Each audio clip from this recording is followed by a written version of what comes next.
കുറച്ച് നാൾ മുന്നേ വരെ സ്ലീവ്ലെസ് ഇടാൻ എനിക്ക് ഭയങ്കര ബുദ്ധിമുട്ടുണ്ടായിരുന്നു, പ്രത്യേകിച്ച് കൈയൊക്കെ വെക്കാൻ. പക്ഷേ ഇപ്പോൾ എനിക്ക് ഭയങ്കര കോൺഫിഡൻസ് കിട്ടിയത് എങ്ങനെയാണെന്ന് അറിയാമോ? ഒന്നാമത് ലേസർ ട്രീറ്റ്മെന്റ് ചെയ്തു, ആൻഡ് അങ്ങനെ നമുക്ക് പിഗ്മെന്റേഷന് പകുതിയോളം പോയി. പിന്നെ നല്ലൊരു അണ്ടർആം റോൾ യൂസ് ചെയ്യുക, കെമിസ്റ്റിൻ്റെയോ വിഷ് കെയറിൻ്റെ ഏതെങ്കിലും നല്ല ഒരെണ്ണം യൂസ് ചെയ്തിട്ട്. ഇത് രണ്ടും ഞാൻ യൂസ് ചെയ്തിട്ടുണ്ട്, എനിക്ക് രണ്ടും ഇഷ്ടപ്പെട്ടിട്ടുണ്ട്. അപ്പോൾ ഇടയ്ക്ക് എൻ്റെ അടുത്ത് ചോദിക്കും, കമന്റ്സിൽ ഞാൻ കാണാറുണ്ട്, എന്താണ് അണ്ടർആംസ് ഇങ്ങനെ ക്ലീൻ ആയിട്ടിരിക്കുന്നതിൻ്റെ മെയിൻ റീസൺ എന്നുള്ളത്.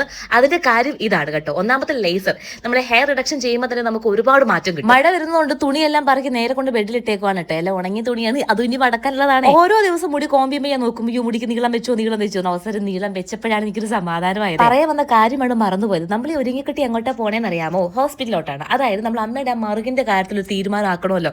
ഞങ്ങൾ അന്ന് ഡോക്ടറിനെ കൺസൾട്ട് ചെയ്തതിന് ശേഷം ഇന്നാണ് പോയത്. കുറേ പേര് ഇങ്ങനെ കമ്മിറ്റിൽ കണ്ടു എന്തായി മറുക് റിമൂവ് ചെയ്യുന്നതിന്റെ കാര്യമൊന്നും. അപ്പൊ അത് ചെയ്യാൻ വേണ്ടി ഇന്ന് ഹോസ്പിറ്റലിൽ പോവാണ്. അമ്മ തന്നെയാണ് ഇങ്ങോട്ട് പറഞ്ഞത് അത് റിമൂവ് ചെയ്തെന്ന് ചെറുതെങ്കിലാക്കാൻ പറ്റുമെങ്കിൽ അങ്ങനെ ചെയ്യാൻ. അമ്മയ്ക്ക് അതാണ് ഇഷ്ടമുണ്ടെങ്കിൽ അങ്ങനെ ആയിക്കോട്ടെ. ഇപ്പം കുറെ കമന്റ്സ് കണ്ട് എന്തിനാ ചെയ്യുന്നത്, ജന്മനാ കിട്ടിയതല്ലേ എന്നൊക്കെ ഉള്ളത്. അത് ഓരോരുത്തരുടെ ഇഷ്ടമാണല്ലോ അല്ലെ. പിന്നെ പറയാൻ മറവേ നല്ല കോട്ടന്റെ ഒരു ഫ്രോക്ക് ടൈപ്പാണ്, സ്ലീവ്ലെസ് ആണ്. പിന്നെ നമുക്ക് ഇതിന്റെ കൂടെ ബെനീന്റെ ഒക്കെ കൂടെ പെയർ ചെയ്യാൻ അടിപൊളിയാണ്. ലിങ്ക് ഞാൻ മുകളിൽ കൊടുത്തിരിക്കുക. അപ്പൊ ഞങ്ങൾ പോയിട്ട് വരാമേ.